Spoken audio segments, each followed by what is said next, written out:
ኢየሱስ ክርስቶስ አልተሰቀለም ብለን ስናነሳ ከመጽሐፍ ቅዱስ የምናነሳቸው ማስረጃዎች ምንድን ናቸው? በአጭሩ ጊዜ ሳልሻማ። እሺ እንግዲህ ኢየሱስ ክርስቶስ መሰቀሉን አስመልክቶ አንደኛ እግዚአብሔር ለሰው ልጅ ኃጢአት ኢየሱስ ክርስቶስ እንደሚፈልጋል የሚል አንዲትም ቦታ ላይ አለመኖሩ፣ አንዲትም ቦታ ላይ የለም። እግዚአብሔር የቱ ጋ ነው እኔ ለኃጢአታቸው ስርየት የኢየሱስ ክርስቶስን ደም እፈልጋለሁ ብሎ የተናገረው በላቸው? በፍጹም የለም መጽሐፍ ቅዱስ። አንደኛ እሱ ነው። ሁለተኛ እንዳው የኢየሱስ ክርስቶስ ስህተት ወይም ኃጢአት እንደ አይሁዶች ዘንድ በሕጋቸው ፈርደውበታል ነው የሚለው አይደለ? እንደ ሕጋቸው ከሆነ በአይሁዶች መጽሐፍ በሕጋቸው ላይ በብሉይ ኪዳን ላይ እግዚአብሔርን የሰደበ እግዚአብሔርን ስለመስደብህ ነው ብለውታል አይደለ? ኢየሱስ ክርስቶስን የከሰሱበት እግዚአብሔር ስለመስደብህ እግዚአብሔርን የሰደበ ሰው ይሰቀል የሚል ሕግ አላቸው ወይ አይሁዶች? ከመሰረቱ በላቸው የለም። እሱ እግዚአብሔርን የሰደበ ሰው ፍርዱ መሰቀል ነው የሚል መጽሐፍ ቅዱስ ላይ በፍጹም የለም። የላቸውም አይሁዶች እንዲህ አይነት ሕግ ቦታቸዋል። ይህ ነው።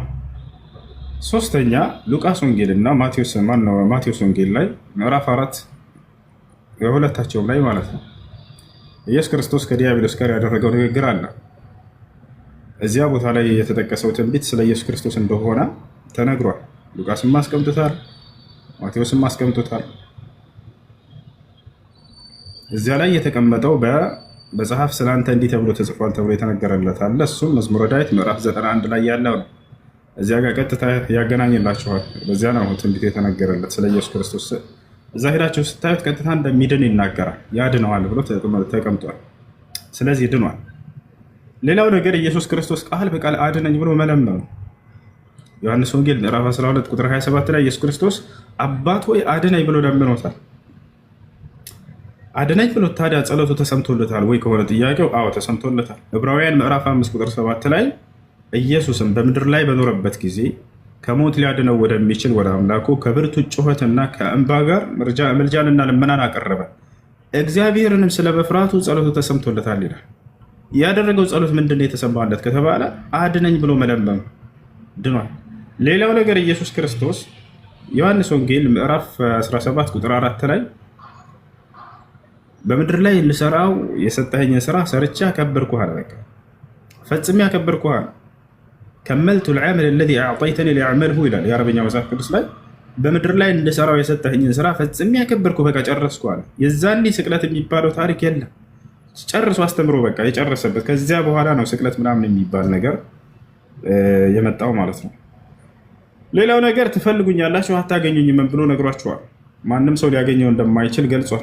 አይ አግኝተው ሰቅለውታል ማለት ክርስቶስን መቃወም ነው።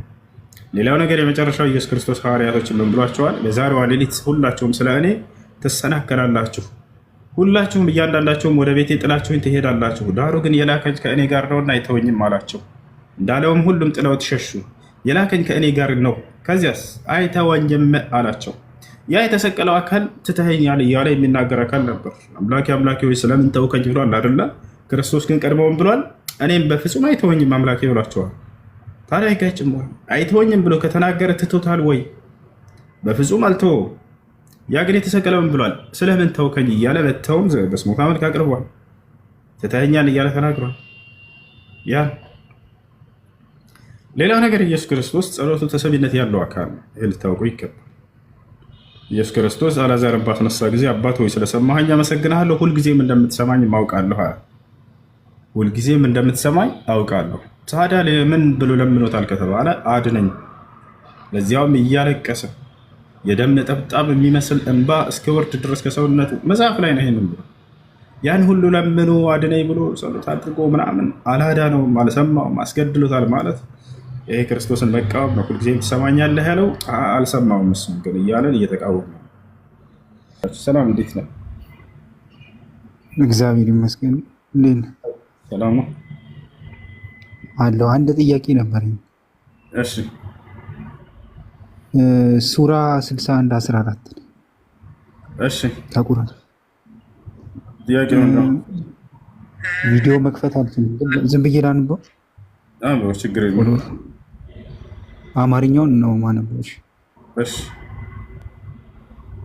እናንተ ያመናችሁ የመርየም ልጅ ኢሳ ለሐዋርያቶቹ ወደ አላህ ረዳቴ ማን ነው እንዳለ ሐዋርያቶቹም እኛ የአላህ ረዳቶች ነን እንዳሉት የአላህ ረዳቶች ሆኑ።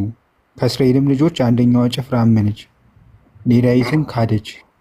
እነዛ ያመኑት በጠላቶቻቸው ላይ አበረታናቸው፣ አሸናፊዎችም ሆኑ ይላሉ። እዚህ ላይ ከእስራኤል ልጆች አንደኛዋ ጭፍራ አመነች የሚለው የትኛዋ ናት ያመነችው? ዒሳና ዒሳን የተከተሉት ሰዎች ዒሳና ዒሳን በትክክል የተከተሉት ሰዎች እነሱ ናቸው። ፈአመነ ጣኢፈቱ ሚን በኒ እስራኤል ወከፈረ ጣኢፋ ይላል። ከእስራኤል ሰዎች ጭፍሮች ከፊሏ አመነች የሚለው ዒሳንና እርሱም በትክክለኛው መንገድ የተከተሉ ሰዎች ናቸው። እነሱም ማናቸው? ሐዋርያቶች። እነሱ ሐዋርያቶች ምንድነው አሉ? ሙስሊሞችን መሆናችንን መስክር አሉ። ሐዋርያቶች በአንድ አላህ የሚያምኑ መልእክተኛውን እንደ መልእክተኛ የተቀበሉ መሲሁን አየህ፣ በእኔ እመኑ በመልእክተኛዬም እመኑ አላቸው። በአንድ አላህ ያምናሉ፣ መልእክተኛውን እንደ መልእክተኛ እንደ ነቢይ ተቀብለው አምነዋል፣ መሲሁን ማለት ነው። በሌላ ቦታ ላይ መሲሁ ቃለ ኢኒ ዓብዱላሂ አታኒ ልኪታብ ወጀዓለኒ ነቢይ አላቸው። ሱራ መርየም የእናቱ ምዕራፍ አለ፣ የማርያም ምዕራፍ ነው። ለዚያ ላይ እኔ ነቢይ ነኝ፣ አምላክ ያላህ ነቢይ አድርጎኛል ብሎ ይነግራቸዋል። እነርሱም ነቢይነቱን አመኑ፣ ሙስሊሞች መሆናችንን መስክር አሉ ይላል። ያው ከእስራኤል ወገን ከፊሉ አመነች ያለው እነዚህን ሐዋርያቶች ነው፣ ሙስሊሞች እንደሆኑ ቃል በቃል ተናግረዋል። እሺ አመሰግናለሁ። ኤክስፖዚንግ አቤት ሙስሊም ምን ማለት ይመስላል? ወይም እዚህ ጋር ሙስሊም እያሉ ኢንፍሌክት ያደረጉት ምን ለማለት ይመስልሃል? ወይም እኛ ሙስሊሞች ነን ሲሉ ምን ማለት ይመስልሃል? ሙስሊም ማለት ተገዢ ማለት ነው። ለማ ለአምላክ ተገዢዎች ነን። ራሳችንን ሰብሚት አድርገናል፣ አሳልፈን ሰጥተናል። ለማ ለአንድ አምላክ። ስለዚህ ሙስሊም የሚለው ቃል አረብኛ ስለሆነ ነው እንጂ በእንግሊዝኛ ከወሰድ ነው ሰብሚት፣ በአማርኛ ከወሰድ ነው አሳልፎ ራስን መስጠት የሚል ስለሆነ የትኛው ምድር ላይ የምታውቃቸው ሃይማኖቶች ከኢስላም ውጪ እስልምና መጽሐፍ ቅዱስ ታገኘዋለህ። በምን ሰብሚት በሚለውና ዊል በሚለው ቃላቶች ማለት ነው። ስለዚህ ባይብል ላይ አሁን ትሄድና የትኛው ሃይማኖት ዓለም ላይ ያለው እንዳለ ትፈልጋለህ። ወይም የኖህ ሃይማኖት ምንድነው? የሙሴ ሃይማኖት ምንድነው? የአብርሃም ሃይማኖት ምንድነው? የመጨረሻው ነብይ ማን ነው? ምንም ትፈልጋለህ። እዛ ውስጥ መልሶቹን ካጣሃቸው ሌሎች ራእዮችን ትፈልጋለህ። ምን አይነት ራእዮች? መጽሐፍ ማንበብ የማይችል ነብይ እንደሚመጣ፣ ከፋራን ተራራ አንድ ነብይ እንደሚላክ፣ ሰላምን የሚሰብክ ነብይ እንደሚመጣ፣ የሱ ደግሞ ህዝቦች በአፋቸው ፈጣሪን የሚያወሱ እንደሚመጡ እሱን ሄደ ቁጭ ብለህ ትፈልጋለህ። ቁርአን ላይ አንቀጽ ከመፈለግ ቢዚ ከመሆን መጽሐፍ ቅዱስ ውስጥ ያሉትን ያልተሟሉ ፕሮፌሲዎች ትፈልጋለህ ማለት ነው። ቴንክ ዩ።